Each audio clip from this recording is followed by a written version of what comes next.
I've seen a lot in my 22 years on the force. Murders that didn't make sense, families torn apart, the kind of things that stay behind your eyes long after the crime scene tape comes down. But nothing ever stayed with me like the Hollow Point case. It began on an unremarkable morning in October 2014 in the kind of town people call safe, Hollow Point, Pennsylvania. Population just under 4,000, a place where the loudest sound most nights is the train whistle that passes by at 3 a.m. When the call came in, it was listed as a welfare check. A neighbor hadn't seen her friend, Erin Walters, in 4 days. No big deal, we thought. Maybe she'd gone out of town. Maybe her phone was dead. We were wrong. Erin lived in a small 2-story house on the edge of town. Pale yellow paint, chipped shutters, porch swing still swaying in the wind when we got there. The first thing I noticed was the silence. Not the peaceful kind, the hollow kind. Like the air itself was holding its breath. We knocked. No answer. Knocked again. That's when I noticed the front door was slightly ajar. My partner, Detective Ruiz, nudged it open. "Miss Walters?" "This is Hollow Point PD." No response. We stepped inside. The smell hit us first, sweet and rotten, the unmistakable scent of something dead. Flies hovered near the kitchen doorway. In the living room, everything looked normal. A mug half full of coffee. A book open on the armrest. The kind of small domestic details that make crime scenes feel wrong. Then we saw the staircase. At the top, a dark trail, something thick. Dried. Blood. The entire upstairs felt colder. Windows were shut, curtains drawn tight. Erin Walters was found on her bed. Or rather, what was left of her. Her face was covered with a pillow. There were deep lacerations along her arms, defensive wounds. Her phone lay on the floor, screen shattered. But what really struck me wasn't the brutality. It was the arrangement. The pillow wasn't thrown or dropped. It was placed, perfectly centered. Her arms folded across her chest, almost ritualistic. And on the nightstand, a single Polaroid photograph of her, smiling. Taken, according to the timestamp, 2 hours before her death. We sent the photo to forensics. Old-school Polaroid, no digital trace. But the angle of the shot suggested someone close, standing just feet from her. Erin was a 29-year-old photographer herself, freelanced for weddings and small businesses. Her neighbors said she'd been withdrawn lately, stopped showing up at her usual diner, stopped answering calls. But one neighbor, Mrs. Grant, remembered something else. There was a man, she said, used to come by around dusk, drove a dark blue van. I thought it was a client or something. He always parked across the street and just watched the house. We canvassed the area. No security cameras caught the plate. Just glimpses the van passing through side streets, turning out toward Old Mill Road. When we pulled her phone records, one number kept appearing, no name, no contact photo. Just unknown. Dozens of calls, some only a few seconds long. The last call came at 1:14 a.m., the night she died. Every house tells a story if you listen long enough. Erin's told one I wish I'd never heard. 2 days after the body was removed, we went back for a follow-up search. I noticed a faint seam in the kitchen floor under the fridge. It wasn't on the blueprints. We moved the fridge aside. There was a hatch. The hinges were rusted, but with a little force it opened. A narrow staircase led down into the dark, and there in the basement we found a small photography studio, tripods, lighting rigs, backdrops, and a wall covered in Polaroids. Dozens of them, all of Erin, sleeping, eating, sitting at her desk. Photos clearly taken through her windows. The earliest ones dated back almost 8 months. That was the moment I realized we weren't dealing with a random act. Whoever did this had been studying her, living parallel to her life, observing, waiting, building an intimacy only he understood. We traced the photo paper. It was a discontinued brand, only sold at a small camera shop 40 miles away. The owner remembered one customer still buying them, a quiet man named Joseph Laird. Unemployed, lived alone outside of town. Owned, you guessed it, a blue van. We got a warrant. What we found in his house made even the crime scene at Erin's look tame. We arrived at the address just after dawn. A single-story home off Old County Road, the kind of place you'd miss if you blinked. No curtains, no mailbox. Just that same dark blue van, sitting like a carcass in the overgrown yard. Ruiz looked at me and said quietly, "If he's in there, this is going to get ugly." We went in slow. The smell was the same as Erin's house rot, dust and something metallic. Inside, the walls were lined with photographs, not framed, pinned, thousands of them. Some were landscapes, others people, strangers, all women. And then, one corner of the room caught my attention, a corkboard, covered entirely with photos of Erin Walters, each labeled with dates, times, and single-word notes. Smile, window, basement, mine. That word mine, it was written dozens of times, over and over. Like a mantra, we followed a trail of extension cords down a hallway to what looked like a locked pantry door. Ruiz kicked it open. Behind it, a dark, narrow tunnel. The tunnel wasn't on any blueprint. It led underground, connecting the house to a storm drain about 2 blocks away. He had built a passageway to move unseen, and inside that tunnel, we found something that froze the air in our lungs. A camera. Still recording. When we checked the footage, the timestamp read October 10th, 1:03 a.m., just 11 minutes before Erin's time of death. The video showed Erin's bedroom. The camera was outside her window. We watched her walk into frame, brush her hair, and then stop. She turned, looked directly at the camera. Not startled, not afraid, just resigned. Then she whispered something. We enhanced the audio later. She said, "I know you're there." And then the feed cut to black. We brought Joseph Laird in 3 days later, found him sleeping in an abandoned barn 15 miles from town.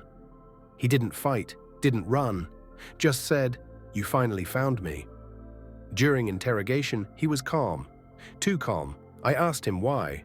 Why Erin? Why any of it? He said, "You wouldn't understand, detective. She saw me. Not through the window, she saw the real me." That's rare, he smiled when he said it. Like it was a love story. But then something else he said stuck with me. There are others, you know. The ones who see. She's not the first, just the one who didn't look away. We searched his property again. In a crawl space under the floorboards, we found more Polaroids, not of Erin this time, but of other women. Women from nearby towns, women reported missing years earlier, and in every photo, that same eerie familiarity. Like each victim had looked straight into the camera, like they knew. In my 22 years, I've seen monsters in all shapes, but Joseph wasn't like them. He wasn't angry, he wasn't impulsive, he was methodical, controlled. He kept meticulous notes on each victim, their habits, their fears, their breaking points, and the last page in his notebook was blank except for one sentence written in red ink. The detective is next. He'd been watching me too. The department kept me off the case after that. Conflict of interest, they said. But I couldn't let it go. I started noticing things. Lights flickering in my hallway at night. Footsteps in my driveway, but no one there. And one morning, a Polaroid slid under my front door. It was me, sleeping. Joseph Laird was held at Hollow Point County Jail pending trial, but 3 days before his court date, he vanished. The cameras caught nothing, no forced entry, no escape footage. One moment he was there. The next, his cell was empty. The only thing left behind was a single photograph on his cot. Of me, sitting at my desk, time-stamped, that same morning. I left the force a year later, told people I was done. But even now, I can't shake the feeling that I never really left Hollow Point behind. Every few months, I get an envelope in the mail. No return address, inside a new Polaroid, always the same message written on the back. You still see me. I moved 3 times, changed my number, even changed my name, but deep down, I know. He's still out there, watching, waiting, and sometimes, late at night, when the wind rattles the window, I think I can hear the faint click of a camera shutter. That's when I turn off the lights, because whatever he's looking for, I don't want to give him the perfect shot. I thought retiring would bring peace.